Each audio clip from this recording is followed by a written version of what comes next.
All right, welcome back to another episode. Skillet Talk. What's happening? Today I got a guest here with me. Here to basically tell a story. So tell the people about you. Tell them your name and Okay. Well, I am Shae ML and my artist name or my other name is Shae Nitty, and my alias is LMLK. If you see that anywhere, it's because I'm a published self-growth author. So I am a self-growth advocate, and I'm a rap neo-soul artist as well. Okay. So where you from where? I'm from Louisiana. Okay. But how long have you been here in Georgia? I actually been in Georgia for about 2 months now. Just 2 months? Yeah. I've Oh, been okay. in and out of Georgia for about since 2016, like coming Okay. out here. But I just moved to Georgia about 2 months ago. Okay. So tell them about you, like tell them your story and like what you here to the story you here to tell today. Right. So basically, I do want to start off for saying that earlier in my years, I did come to Georgia about 2015, 2014, and I had no business being in Georgia, and some things happened to me. I went through a rape. I went through everybody in the house had to lay down. Everybody went to jail in the house. I Damn. went through car. It was a wreck on the highway. We was all in a wreck, but we all survived. A couple of people didn't. Yeah. Georgia was so severe that when I left Georgia in the back of a cop car, to go back, expedited back to Texas. So, all of that stuff that did happen, my consequences was going to jail. And so I vowed to myself to not have to go places where I don't have business at. I don't have any creative value at. I don't got no friends or family there. Because going places where you have no reason to be, Yeah. reasons find you, and you don't want to be in those reasons that's finding you, because Yeah, I you like find that. your own. Yeah, I like that reason find you. Our mamas always tell us to not go somewhere and it make us eager to go even more. Type is. So yeah. So I feel you on that. So after you going through all of that, what made you say, I want to move to Georgia now? Right. Well, after I had got out in 2016, I moved to Hinesville, Georgia. After you got out? Yeah. So 2015, I got locked up, and then the middle of 2016 is when I got out. So I did time in Georgia. I did time in Texas, and a couple of felonies, but I'm clear over here. Yeah. And so when I came back to GA, I was working at Izola's Cafe, so it was payroll out here. Only thing after that experience, I came back payroll. I came back contracting jobs, moving and storage, house rebuilding. So I met my plugs. I got in good. Yeah. So coming back now, it was like I reached out to Gwinnett College Massage School. Okay. And I told them the problems I had because I couldn't get into my FAFSA for about 2 years. And that's the only reason why I left Georgia in 2016. I went back to Texas to get into college for business management. They shut down my program.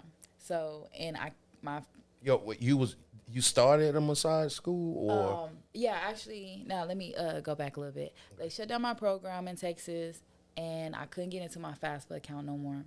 So for the last 2 to 3 years, I have not been able to go back to school to finish anything just because nobody wanted to work with me to get my account open. Okay. So I come down here, I reach out to Gwinnett College only because, I'm working at the social club and massage. Yeah. So I was like, let me take this skill and do something with it. Yeah. So I reached out to the school, and they were like, yo, just come in, and if we got to sit with you for 5 hours, we'll get what you need done.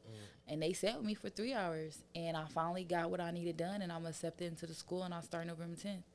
Oh, this is current. Yes, this is current. current. Okay. So, I'm thinking you talking about like a backstory. Oh, yeah, my bad, yeah. I definitely started my story case because why did I move to Georgia? I definitely started it in 2014. I have not told y'all any of my earlier years yet. Okay, we got to get into that. We got to get into that part. So, Okay. Yes. I'll say my early years started off as a youngin'. I did not know I was depressed because I was fighting for love for my family and my mom. I was fighting for attention. Like, love, it was there, but I just wanted her to look at me more. yeah. Asked me to come sit next to her. I didn't get that. In 2006, on my 13th birthday, we went to a lake. I didn't get told happy birthday or anything, but my grandma was there. She reached out to me. She was like, "It's okay, stop crying. Come on, you a big girl." And I'm 13. I'm still a crybaby, you know. Yeah. So we all went to the lake, my brothers, everybody. Now, to intercept the night before was so traumatic because one of my brothers was trying to commit suicide. Before your birthday. So The that day kind of before took my away. birthday. Yeah. And the only reason why he stopped is I said, "Bro, don't you love me? Are we not enough? Can you just let us keep you alive just because other person is, threatening you or whatever?" And he was like, "Yeah, you know what? Cool." It was a hassle. It didn't go that smooth, but we'll say that. When we get to the lake, this experience created my mindset. The people we invited down the road were at the lake, and the guy starts playing shark. And all the grown-ups that are with us, only 3 of them, go to the lake to say, "Hey, what's wrong?" Because there's no lifeguards, Vernon Lake. And he's like, "No, I'm just playing. Nothing's wrong." Okay.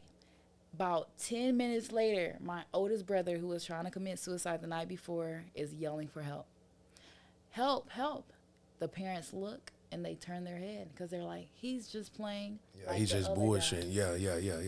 It took them a while. I'm in the water. I couldn't swim. The water's up to my waist, and I'm yelling for him. And finally, when he went under and the only thing you can see was his hands, my twin jumps in, my brother. We're fraternal like. He jumps in to try to save him. At that moment, I lost both my brothers. They're both under the water. And then the adults come over like, screaming.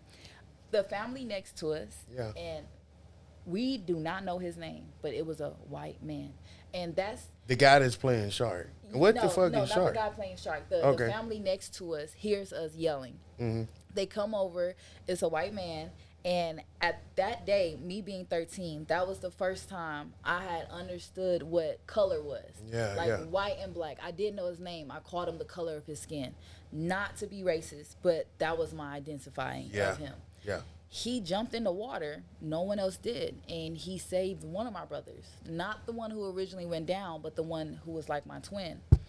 So eventually my mom comes to my birthday. Remind you, she was not there. She did not enjoy my day with me. And she's hysterical. My little sister was there at my party. She was 4, 5. So she watched him go. They found him like 6 hours later at 9 p.m. He had caught a Charlie horse. And the story was that he would have been saved if they never let the boy send them away. As in, if they didn't let that first boy corrupt somebody else could be help out there. He would have been helped. But then I have to tell myself this. He tried to kill himself the other day. I believe in the energy of the universe. So, okay, and I can't wait to talk about that. So let me keep up with you. You have a twin. Yeah, fraternal. What does that mean? Like we identical, we look alike, but we're on different days. Wow, I've never heard of that. We got to talk about that shit. I've never heard of that. So tell my audience, because I don't know either, but what is playing shark? Playing shark, in other words, the boy who cried wolf. The boy who cried wolf. So in old times, I know the boy who cried wolf is basically a guy that's, a person that was in the woods and will act like something wrong with him and wasn't. Yes. So, in my childhood, Louisiana, playing shark is, how I used to play lava? You ever played that game? Never played it. I had a fun childhood. I can't lie. So when I think of playing shark, I'm thinking of somebody is the shark underwater. Let's say me, you, and another person was playing shark right now. The other person is playing the shark, and they got us by the leg and they under the water. I'm thinking that's playing shark. Right. That is playing shark. That is supposed to be playing shark. So who is the person? The guy was playing shark, but in the game of shark, you're pulling someone underwater. If they go, they're screaming for help. They're not yelling shark no more. They're like, help, let go.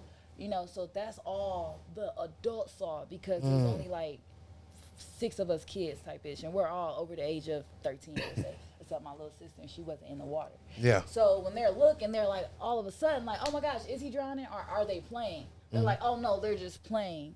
Yeah. Boom. So when it happened a little bit later, they're like, nah, he's still playing. Yeah. Shark. He's still playing the game shark. So yeah, so that's crazy, it was man. an actual game of playing shark, but the lesson was the boy who cried wolf. And he the day before, he was just trying to kill himself. Yeah. So instead of committing suicide, he went a natural cause. So you have to deal with that because you were out there. Yes. Man, that's, you know, I deal with friends dying, but, you know, like a brother, man, that'll tear me up, man. So what ended up happening after that? Well, my brother Nicholas, I got a tattoo right here for him. He was the peacemaker in our family. So when he passed away, my brother started going to jail. I started paying bills at 13. I started raising my little sister, and my mom just had to find herself because one of her kids left. Yeah. So that's when I started going back and forth to East St. Louis, Missouri, going to school out there, learning stuff out there. And, you know, between me and my brother, the one that actually looks like me, I don't know where we stand at this point. I love him. My arms are always open. But back then, I had animosity because he didn't know that every time he went to jail, every time he got money, it was from my pockets. My mom didn't have anything. Yeah. When we got kicked out of our places multiple times, it was because of him. But I saved us. Like, so it was just more of like, you're holding on to the people that keep corrupting us. Yeah. But the savior just getting pushed out. Yeah. So, yeah, religion was hard because that's what's going on in my life. Yeah, we deal with depression. Depression is real, man. And that's you at, you say 13? Yeah, 13. And that was many moons ago, as the old people say. And, you know, so I know it was something that kept it going, you know, as far as like depression. Like, how did your life end up being after that? Dealing with that, plus your mom and your other brother.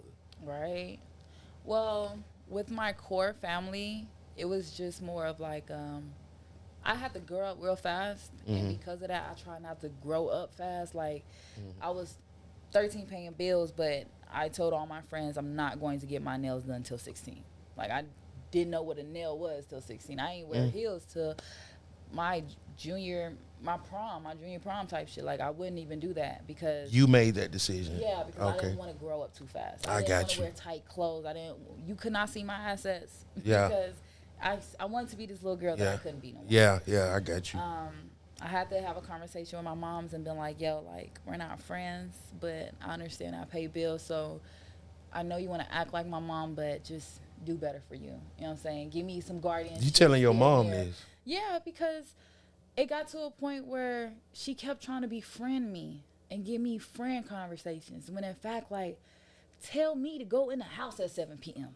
You know what you I'm didn't like, see. Give me rules. Here's the thing with that. You got people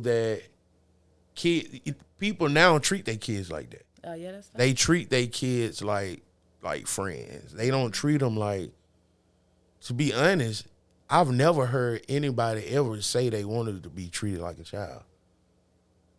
Unless it was like on some like something else, but like far as like kids basically always fight to be treated as much older than whatever they were.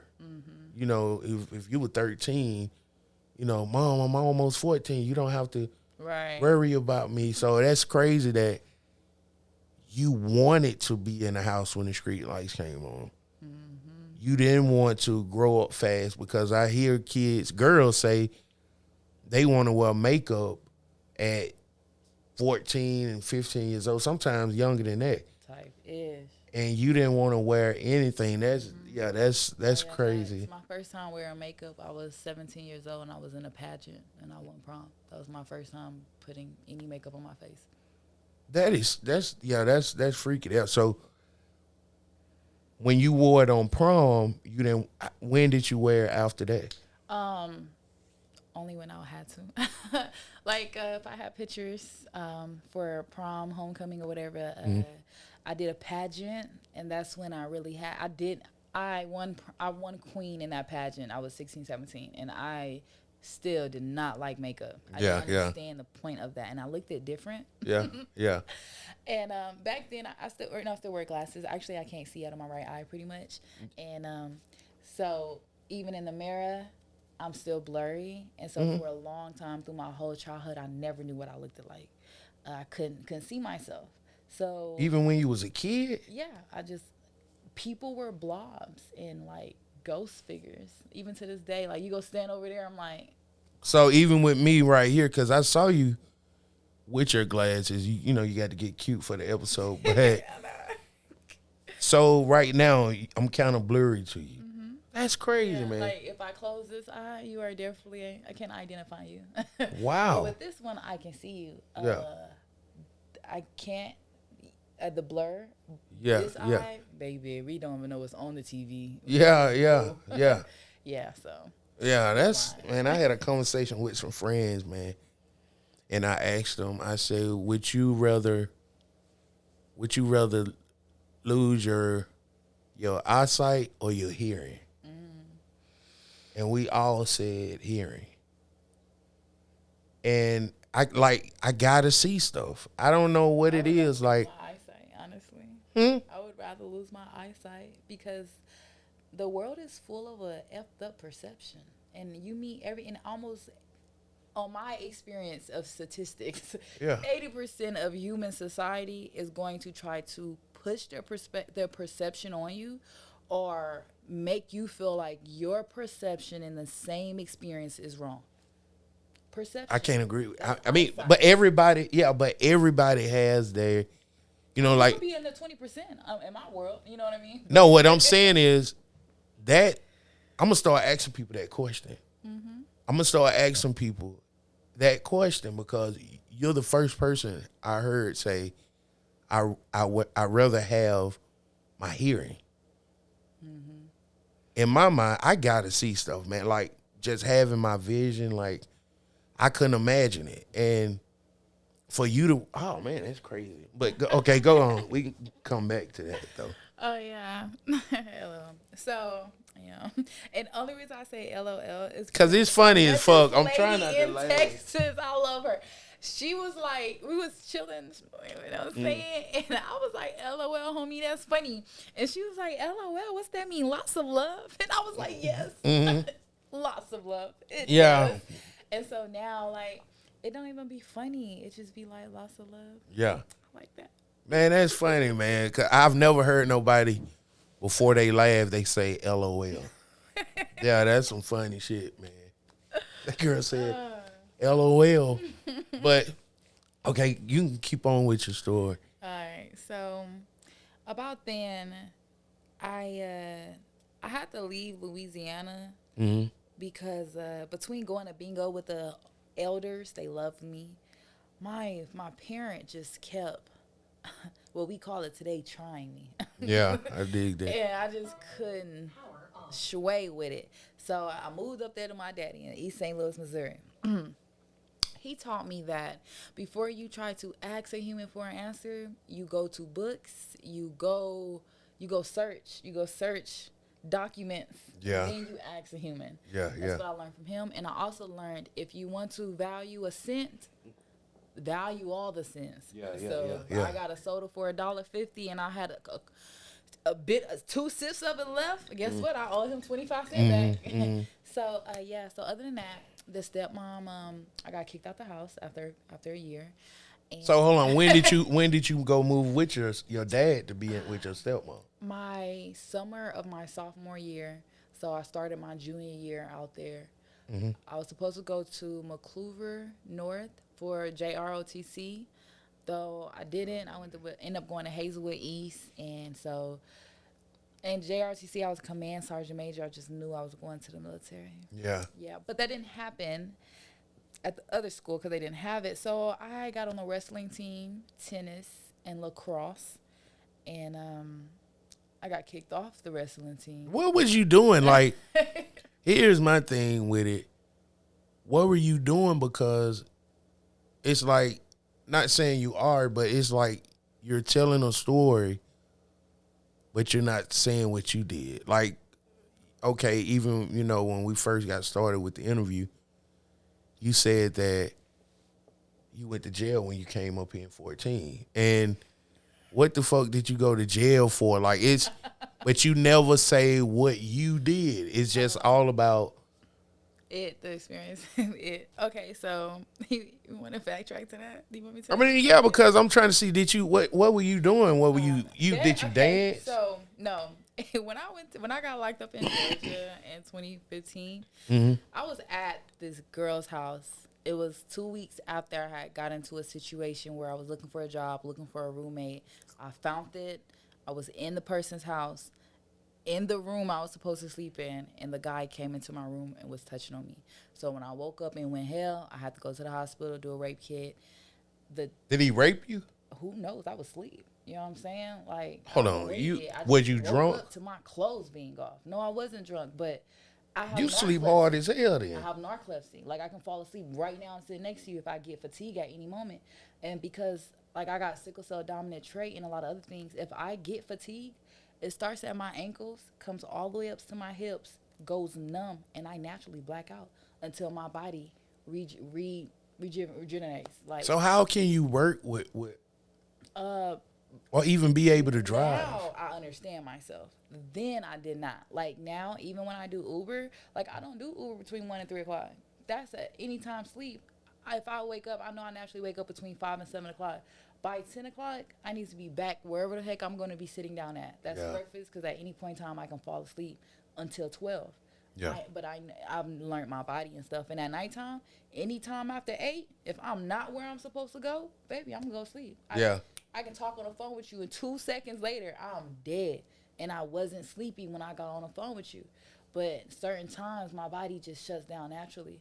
And that's what I had to figure out. It wasn't my brain just falling asleep. It was my body shutting down. Yeah. I thank God I don't have to deal with that. I had a friend, he got killed, but he had sleep apnea. I think that's what you call it. Man, this guy will fall. We can be right here talking, and we can be hype. Like, and hear music going and talking loud, and he would fall asleep in thin air. Oh, God. And I used to pray for him because, well, I'm from Birmingham, Alabama, and so LOL, but so back then he was a rapper, like he was a big rapper. So I used to tell him all the time. I used to say, man, you gotta make it with rapping, dude, because you can't find a job falling asleep all the time. You can't drive trucks because you gonna fall asleep behind the wheel. Like I said, dude, and I used to literally pray for him because it scares the shit out of me. It's like even with my little cousin right now, I'm not gonna say what she got because I can't pronounce it. It's a lot of big words in it, but she has something that her bones like just start hurting real bad, and she can't walk. She just basically kind of crawl everywhere. And if you see her, she go to the club. I'm gonna have to bring her on the tip and let her talk about that. But she go to the club and she's twerking and all that. It ain't but this big. But when it hit her, it fucking hits her. So I pray for people like that. That's like sickle cell anemia. But she has something else that's with the bones thing. Sickle cell anemia is with the bones too. I have the dominant trait of that per se. So at any point in time, like, I understand what she's going through. When I was younger, it would be like nails was stabbing me out of nowhere. Yeah. Or my shit's just popping, or I can't move it for 2 weeks because it just died on me. Like, Yeah, that's weird, man. I Like, can't get no muscle relaxer shots. yeah, I'm just thankful, man, that I don't have to go through that. Oh, yeah. A lot of people go through stuff, man, and we don't realize how lucky we are. Mm-hmm. We don't realize that we're blessed. You know, like I was asking you about your hearing and your eyesight. We don't understand about the touching and, well, you know, our limbs, you know, our feet, our legs, our hands, our arms, and we don't appreciate that. You know, that's like me. If I see somebody with one leg, I get sad as fuck, man. I don't know why. If I see somebody that got one arm, or I used to deliver for this job, man. It's a big company. It's called Fresenius, and we used to deliver to patients. It was for dialysis, and we don't realize how our kidneys impact our whole body. Type is. We don't realize hypertension, which is high blood pressure. How high blood pressure is not just you mad as hell and you feel dizzy or whatever. Right. Man, high blood pressure can cause a heart attack, stroke, hit your kidney. It can mess up your eyesight, all of that, man. Yeah. So we, you know, especially us as black people, because, you know, we brag about the good shit that we got. Right. But we ain't brag. Well, we ain't talking about that. The things that the stuff we go through, you know, as being black. But, you know, I'm appreciative of being black, but it's still like, it's like, man, we really deal with a lot of shit, man, in our world. And God forgive me for cussing, because I'm finna talk about you. But I believe in a higher power, and I believe in the universe. I believe that everything is meant. You know, that's even with us. We kept going by each other. We been supposed to do it. But it fell perfect this time, because the universe told you and told me, and it hit so well because we both believe. You didn't get mad that we didn't do it, and I didn't get frustrated about it. When it didn't happen, it didn't happen. Right. But it happened because things are meant to be if it's meant to be. Well, that's facts. You know. I like it. And that's like dealing with depression, man. You can have a person right in your face that smiles all the time, and man, and they be dealing with so much shit in their life, man. Like dealing with all type of shit, man. But I don't know. I just like praying for people. I pray for people that I don't even know. You know, but I don't know, man. I don't want to take the episode. You know, this about you, because I'm telling you, man, when I get going, I get gas in me. Okay. I'm on full. But let's continue with you. So, you know, just tell us more about you. When I was in East St. Louis, Missouri, going to school out there, that was around my 16, 15, you know, however age I was for a junior. And I had my mom values. So, like, back in Louisiana, it was just a lot of slick talking going on. Like, it don't matter, it's going to be slick talk. So with my dad, it was just like a lot of lying, manipulation, and sneaking going on. And so he used to take me with him on his little trips. You know, that's the first time I seen a man have mistresses. You know what I'm saying? Like, you saw his women. Yes. It was crazy. And, you know, the one thing I got told was, if it ain't your business, don't say it. Wow. So are you like that now? I am like that now. If it ain't my business, I ain't gonna say. Yeah. But if you put me in it, baby, that's my business. That's anybody. That's human. About it. I look crazy like a motherfucker. Like, hold on, bitch. I ain't want to be in it anyway. So it's time to tell. You know, I wouldn't tell no nigga for him to go to jail. But bitch, you put me in it. It's time to go to jail. No, that's just me. So I learned that Stepmom just thought I was like a little fast little girl, but it was her daughter who was like that, and it was like 7 kids. My dad had about 10. Like, oh man, everybody got different mamas. You know what I'm saying? Like, it was just a lot going on. So trying to figure out what man I want in my life, and that's the man I have to view at. I was just like, I'm just gonna learn the smarts from him, you know. So yeah, and I ended up getting kicked out the crib because she found out I was talking to one of the mistresses, you know what I'm saying? And my daddy was there to take me to her house when I moved out. Yeah, I got kicked out, moved into the mistress house. Yeah, you know what I'm saying? yeah. She the wife today. You know what I'm saying? Congratulations to her. Yeah. First time I ever seen that happen, you know? But after that, I just told my daddy, I got to leave. Like, if I would have stayed in East St. Louis, I would have graduated at 16. When you got put out your mom's house. Well, and then you went to stay with your dad. Yep, and got put out his wife's house. Well, you left. You just say you left. My mom's house, I didn't get put out. I left. Like, I told her, well, we really didn't even have a house situation going on. We were still, like, trying to do the little house hop shit. Yeah. But when I went to my dad, it was just like, he was living with his wife type shit. They had been married for years. I had already knew her from the other years my brother had died. I was already going out there and stuff. Yeah. So she knew me.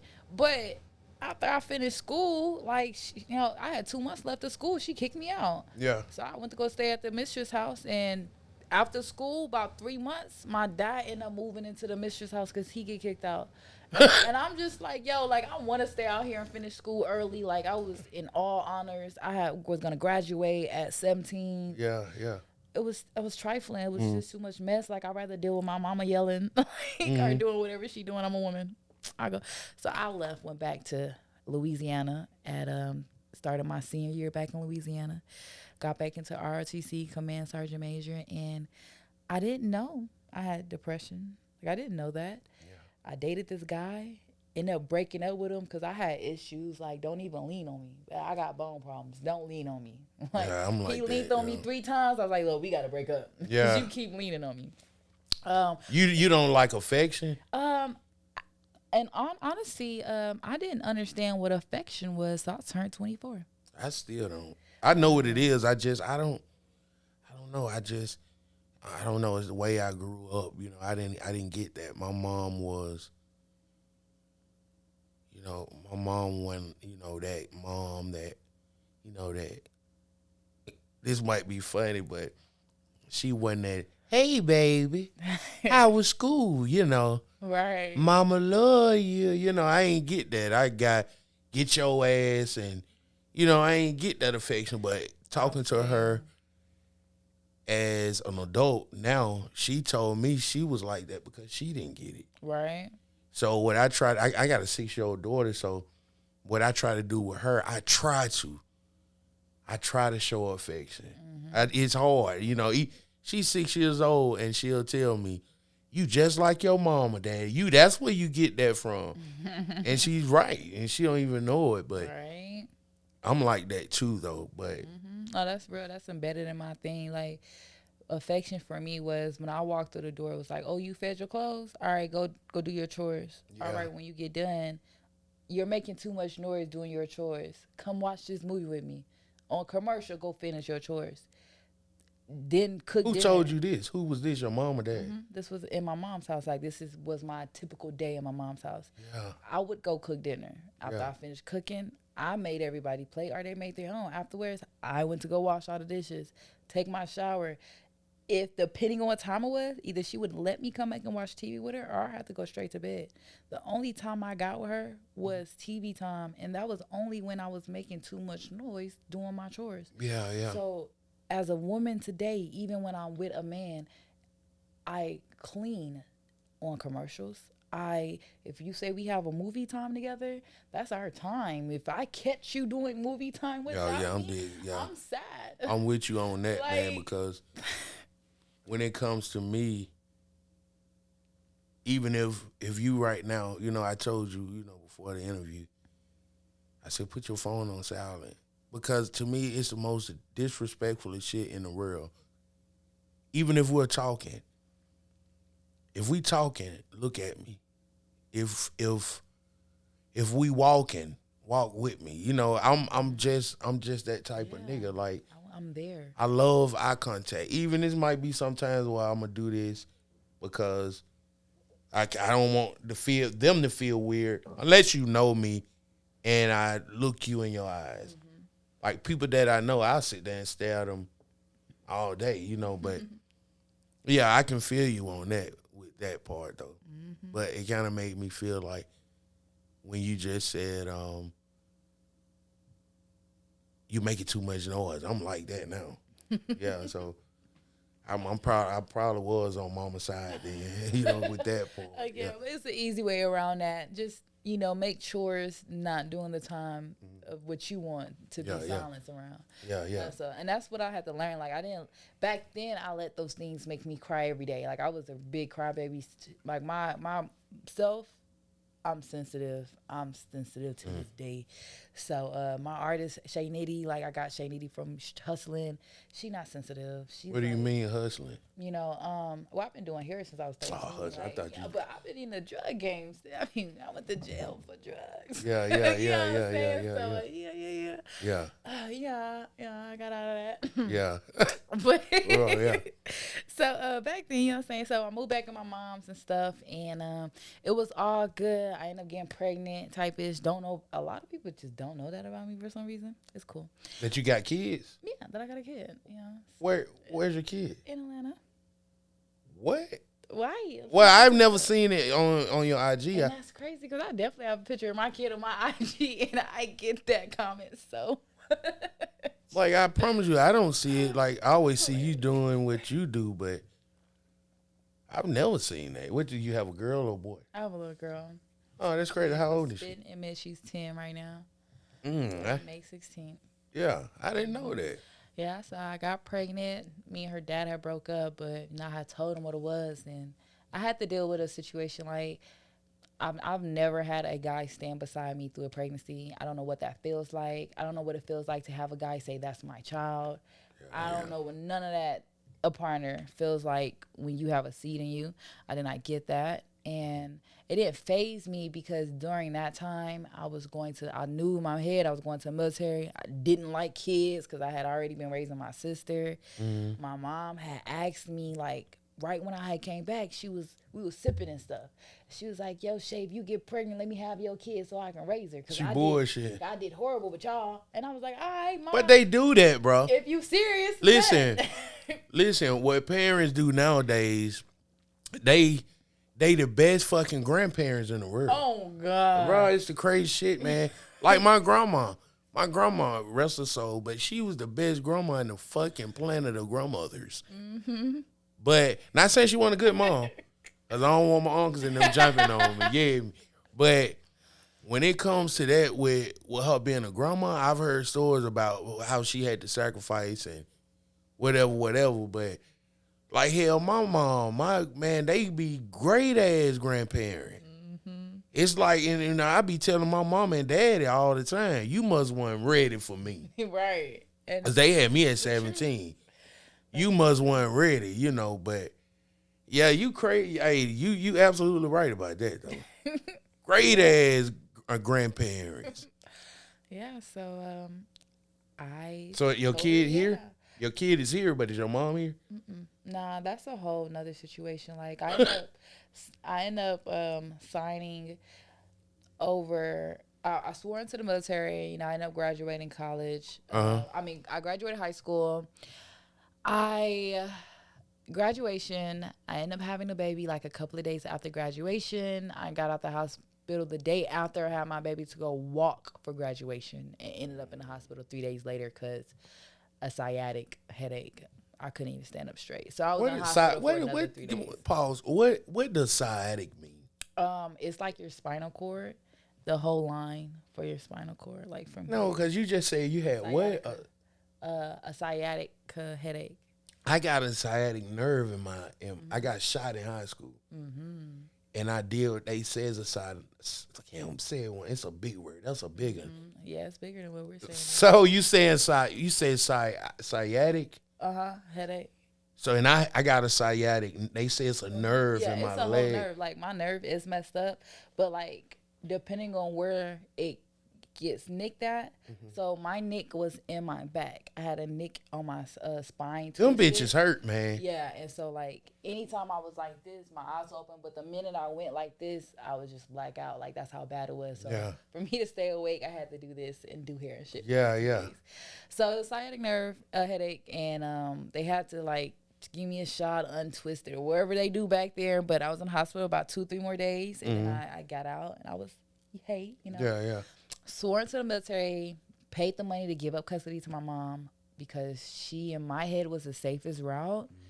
Then I met a guy. But I met this guy while I was pregnant in high school.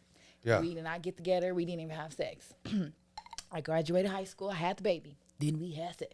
Yeah. And he was my nigga. Then you had sex after high school? Yeah. You made him wait? Yeah, I always make my guys wait. Like, Yeah. if I know I want to love you, 3 months minimum. Like, it'll be. Shit, you better get out of that shit. I don't have to. So, hold on. Now you know we got to. I don't have to. We might have to do an episode on the phone. Oh, okay. I mean, it don't have to be an in-person. Yeah, I'll call my. Now, when I text you that, I want you to say, all right, we can do it Tuesday, nigga. Okay. I'm telling you because now we going to have, I'm talking to y'all. We going to get an episode. Go to SkilletTalk, Pandora. I'm going to say all that shit at the end, but we going to do an episode about how long should you make a nigga wait.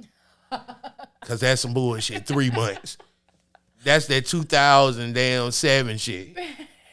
Man, that's crazy. It's too much pussy out here to goddamn have a nigga wait. Hey, hold on. We gonna say that. We gonna say that shit for the next episode. Well, we gonna do that just audio only. But all right, go ahead. So you tortured him for 3 months and then go. We got together. He was my best guy.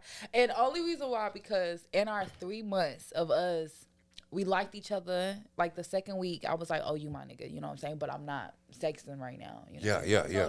So in these months, because I started graduated, we was hanging out.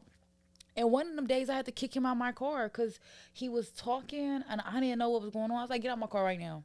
I made him get out of the movie theater, and I drove to the party, and he ended up at the party later, and I was like, hey, nigga. Who ended up, what he was talking, I don't know what he was talking about, but I really liked him, but he was doing He was talking to you on the phone. Yeah, he was talking to me crazy in my back seat.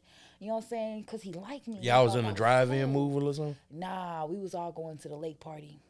The high school lake party. But that nigga wasn't at my high school. He did not go to my high school whatsoever. So even though I liked him and he was popping them choppers, I kicked him out of my car and I went to my high school party. Well, he called a ride and he was still at my high school party. So he didn't deserve nothing. Okay, cool. So boom, I'm with him. I didn't know how crazy I was and he was back then. My crazy was kind of psychotic. Now, disclaimer, my crazy is just the shit I do. Yeah. Okay. So, we got into a couple of fights. You know, I had to find out I was not that chick to let a nigga just beat on me. He threw his fist up and I threw mine up and we squared up a couple of times. And this is when the depression started. You look like you can fight too. Me. Thank you. I appreciate that. I know that. LOL. LOL. Well, go ahead. So, you know, one day we got into it so bad. I grabbed a knife out the kitchen. I was going to cut this man. And at this point, we was living together. Like, I still hadn't went into the military yet. I was on my little wait until I flew into them for basic and shit. So I had moved out my mom's house. I had the baby with me, stuff like that. Well, no, she had the baby because of the custody thing. So she's like, oh, she can't come stay with you because I got the, boom, okay, cool. Well, you raised her for right now. I had her when she was 3, until she was 3. You know what I'm saying? You want to act crazy for the next 6 months, infant-wise. Okay, cool. So I got the knife, and I'm about to cut him. And I say, this ain't going to work. I take the knife, I'm running to the bathroom, and I cut myself like 6 times. You cut yourself? Yep. And I go hide the knife, and I came back, and I put my fist up, and we threw some more. We threw some more until, like, it was done. He ain't see the blood? He ain't see it. And we just, and boom. And after it was like, after I was done, I just ran into the room and had to deal with my scars and stuff. And so you like a nigga to beat on you? Or? No. I'm saying, hold on. I didn't mean it like that. Because some women. No, I do not even like nobody to choke me during sex. Man, some bitches crazy, man. They like for a nigga to knock their ass out and fuck the shit out of them out Whatever I there. don't like in real life, I do not like in fantasies. What? And so, in other words, in a fantasy world, female was like, slap me, pull my hair. Oh, yeah. No, you can't do that to me in real life. You cannot do that to me in the play world. Do not try to suffocate me. Like, when I got a small story with that, short, but when I got older and started fucking or whatever, a bitch told me to goddamn choke her, and I'm scared as a motherfucker. I got my eyes bucked. I'm looking at her, I'm doing my deed, and she telling me to choke her, and I'm looking at her to make sure she all right, and asking it was fucked up, It wasn't fun for me. Cause I was scared, because domestic violence is real. It is boring. If you accidentally, and they gonna take you to jail. I know a guy that went to jail for domestic violence when he getting his ass whooped. Oh yeah. And I might bring him on the show. Big facts, cause that's always something to talk about. Like I learned at a younger age that if you want to step out of your own zone, do that. And what I mean by that is, like, if you gonna walk around, put your hands on somebody, whoever it is, they might put their hands back on you. So before you put your hands on somebody, make sure you want that gender to touch you back. Yeah, you right. You know what I'm saying? I mean, with that, when I grew up, man, people don't understand this. I gotta say this first. I don't know if it's just us, but man, we dealt with some shit growing up. And we had to adjust to it and keep walking. And like I'm saying that to say, when it comes to stuff like that, we don't know how to manage it. And the kids now, they manage at all. They don't have to. Man, they show all type of affection or whatever when it comes to the kids now, man. But when we were growing up, it was different, man. Like when you went through stuff, you just had to deal with it. If when you a man couldn't cry when you was growing up. Well, a kid, a boy couldn't cry. So a lot of men deal with that now. But go ahead. Cause it'll be a whole nother damn episode. Oh no, that's facts. I like definitely stuff like that because like with that, even in my my younger years, after all of that, like dealing with my mom and when my brother was alive, like we used to get chores and orders. Like she would leave and tell us when she come back, have the house clean, your chores done, everybody take a bath. And I remember this one time, but it happened like this a lot. But this was the important time because I knew I was right. Yeah. She came in and I greeted her type-ish. She was rushing. She seen that the living room was a mess, which is not my chore. My chore is the kitchen. She never made it to the kitchen to check my chore. I was the only one in my night clothes. Both of my brothers was not. And when she set us down to ask us what happened, when she picked up that belt, she hit me first. She ain't give a damn. Hit me first until my brother said, "Mom, why are you hitting her? Shae already took her bath and cleaned up her chore." And she was like, "Oh, I didn't know." And then she stopped hitting me. Can't take no ass whipping back, man. Man, and she said, you can't take no ass whipping back. You can't. I'm crying. She said, "Well, now y'all got an example of what I'll do to y'all if y'all don't." So the brothers didn't get a whooping? They never got a whooping. She just told them to go do their stuff. You was the only girl? The only girl. She felt some kind of way about women. Yeah, she did because, when my sister came, I raised my sister until she turned 9. And that's when my sister turned 9, I left to go to my daddy's house. Like, my sister was 6 on my 13th birthday. And she was at my party. Like, it was hard. She was already under my care. So then she was under my wing. When she was 8, we had a little mess up. Like, we had got kicked out and some stuff like that. We was living somewhere. The place we was living at, see, my sister was so bad off because everywhere we went, Mom was be like, she too young to know. So you can't tell her no lesson because she's too young to learn this lesson. And that started cutting bridges because she acting crazy and can't nobody adult her type of guard her. Yeah. And so we get to this one location where we all cool, this her friends. I don't know these people, these my mama people. But halfway through us living there, the people come to me and say, "Hey, I want to put your moms out."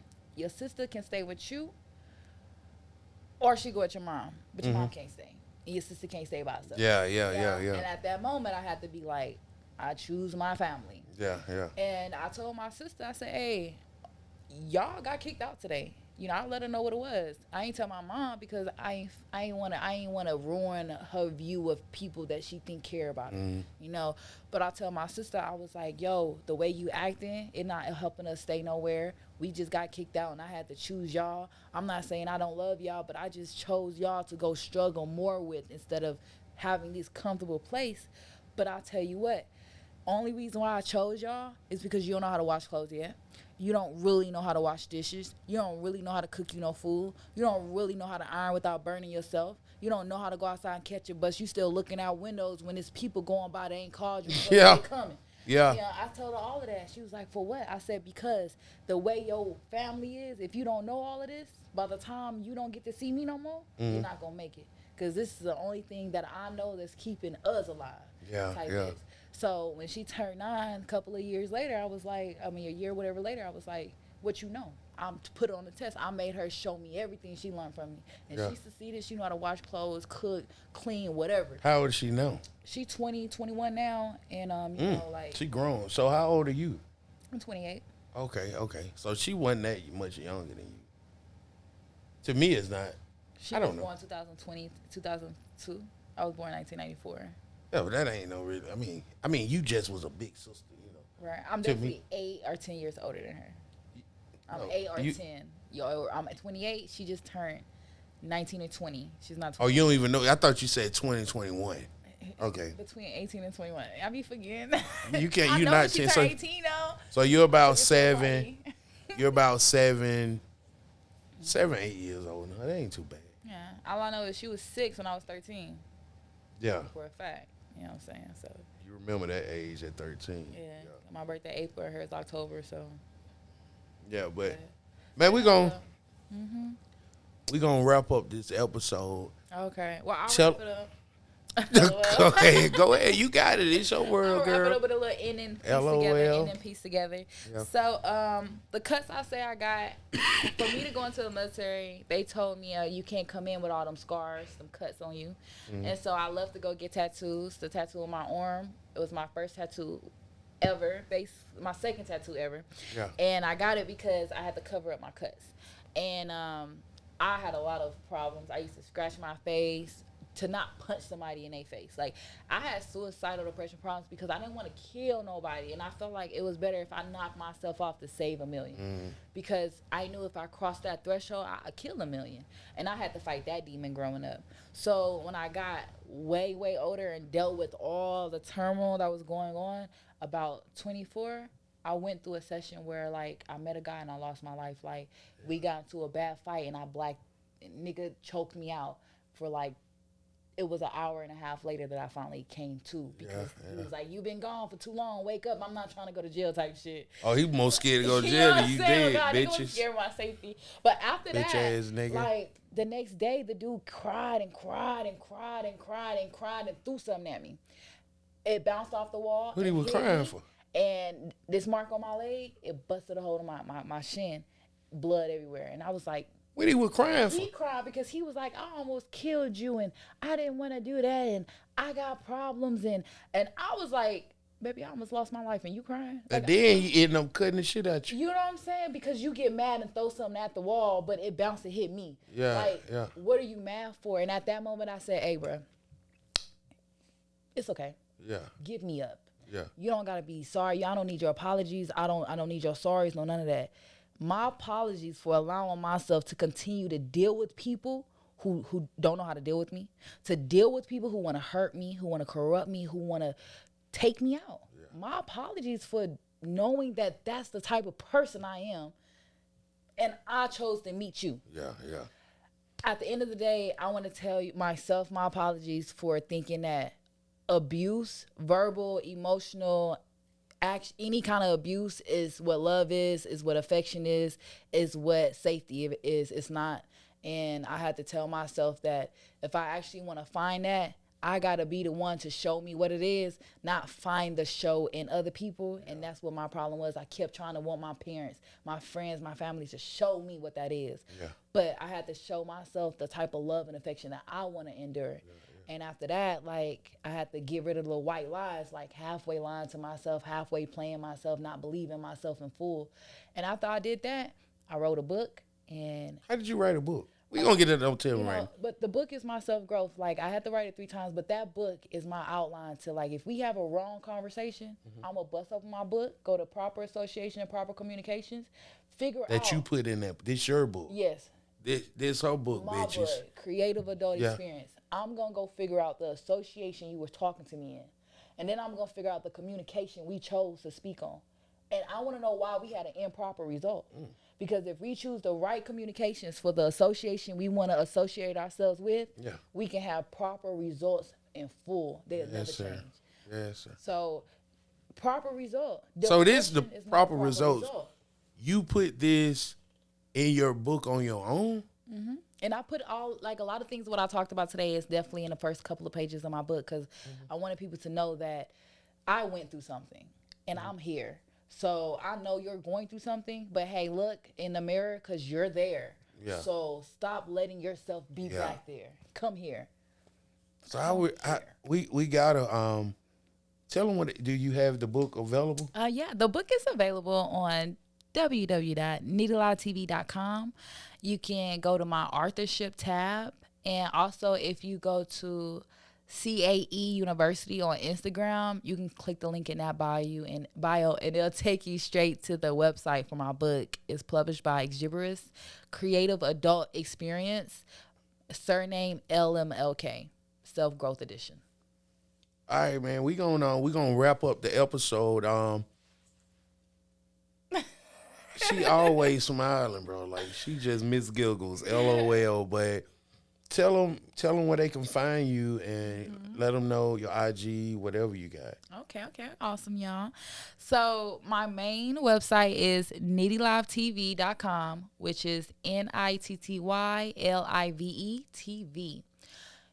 Click that and you can find all of me, from my podcast on Anchor to my music videos. They sexy. You can go to my artistry, Spotify, Instagram. I got like 4 pages. You can find all of my pages on my website. I do recommend that you just go to my website.